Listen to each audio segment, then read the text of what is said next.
I might get some flack again for this video, but my friends, a word of advice: beware of functional medicine doctors. I mean, they really are starting to become the people I most dislike or distrust in the benzo community, which is a shame because I'm sure there's some really amazing ones, and there's definitely a certain science that should be respected to what they do.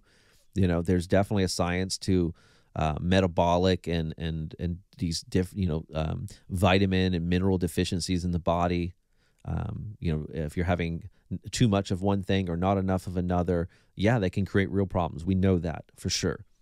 And so that's great to have someone who's really specialized that can get in there and find where you're deficient in something. Maybe it's a zinc deficiency, and it's been creating these problems for you, and you didn't even realize it, and you've been trying to treat it with all these other methods, but really it's been this one thing, right? And that's great.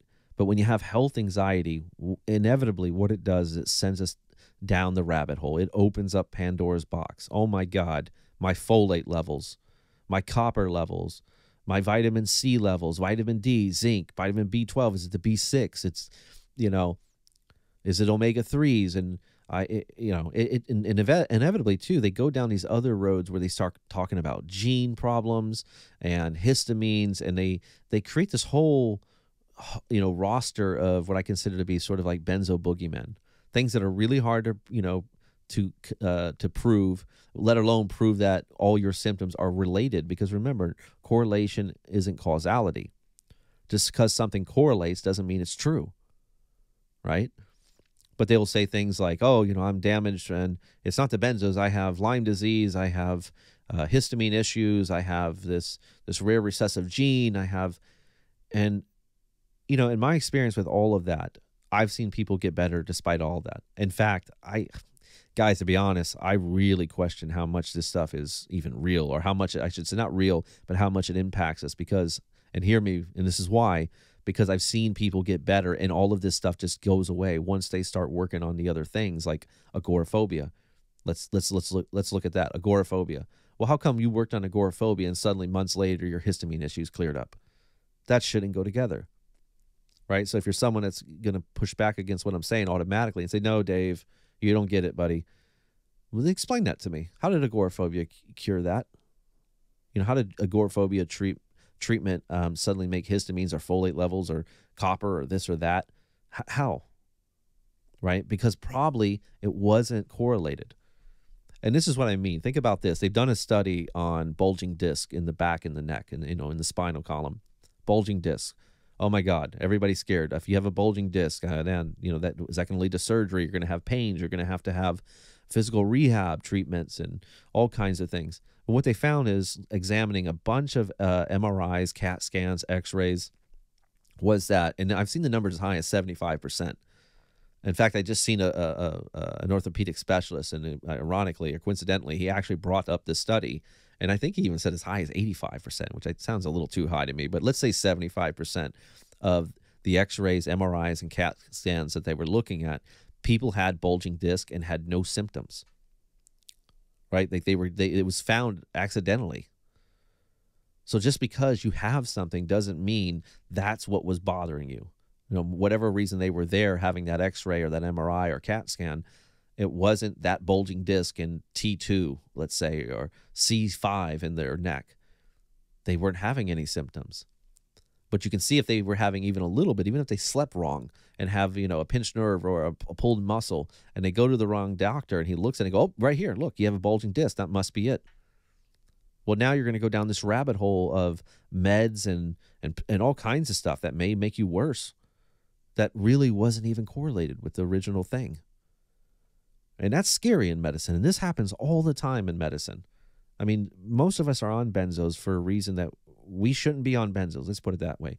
There is no good reason. Why the hell did we end up on benzos for 20 years? Because we had a little trouble sleeping, let's say. Because we had some test anxiety in school. Because we were going through a divorce and we were anxious, or somebody died and we were experiencing grief. Right? And that's the danger. So when you look at these functional medicine doctors, like I said, really review them, look them up, and ask yourself this: do you have really high health anxiety? And if you do, be honest. If you do, avoid these guys. Really avoid them. There's enough good information out there to help you get through this without them. You know, if you want to take their lead and say, hey, look, am I deficient in something? We don't need to do tests necessarily. What we can do is do it a different way, and we just go and make sure that we're getting everything we need. You know, look at your diet. Are you getting enough potassium? Are you getting enough fiber? Are you getting enough vitamin D's? Are you eating the right foods? Are you having too much of the bad food? Should we cut out things? Is there things we can refine there? And no, I'm not talking about becoming a vegan, because that brings up its own problem. You know, that has its own problems. I'm not saying vegans are bad diets or anything, but I'm saying I'm not one that says, hey, everybody needs to go become a vegan, you know, or needs to be in some special diet for that matter. In my opinion, Mediterranean is probably as good as it gets, you know, or pescatarian is probably as good as it gets. Eat whole foods, eat raw, eat lots of vegetables. What did it say? The 80-20 rule, you know, get your lean foods, avoid high sugars and carbs and things like that. And also, I think it is valuable to experiment with some of that old world holistic stuff. You know, for one, I loved elderberry.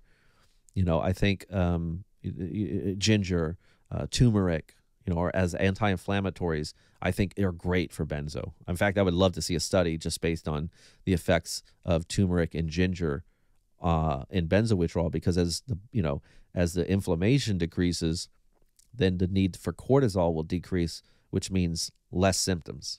Right. And that's one method, you know, one way of looking at it and drawing a conclusion there. But anyway, yeah, beware of functional medicine doctors. And some of these guys are downright just evil guys. I mean, believe me, they will sell you incredible packages that cost as much as a damn new car. You know, they'll have you mortgage in your house to buy supplements. And, you know, I've had, you know, people come to me and they're on like 15 to 30 different supplements from their functional medicine doctor. Now, if you look up the price of any supplement, it's like $10 to $20 per supplement. So if you have 10, that's $100 to $200. If you have 30, that's up to $600 a month you're paying for supplements. And of course, what are the studies? You know, show me the studies, what combining 10 different GABAergic or, you know, whatever supplements. Where's the studies on what the long-term effect on putting that many supplements all at once in your system? What does that do? And what does it do when you're going through this very unique process of benzo withdrawal? Which, yeah, again, benzo withdrawal, anytime you're sick, guys, there's going to be deficiencies. It's just the way the body works. You know, it's pretty common sense. You know, the body is going to pull resources and pull things, and you'll have an abundance of some things, and you'll have a depletion in other things. So in a sense, I'm with functional medicine in the intention, what they're aiming at.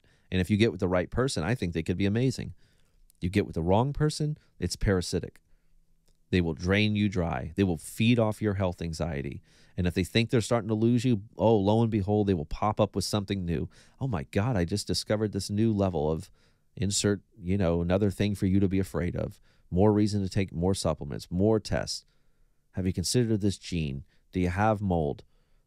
You know, and again, can these things be real? Can they be very impactful? Oh, certainly. Mold, all of this stuff, absolutely. But again, correlation isn't always causality, folks.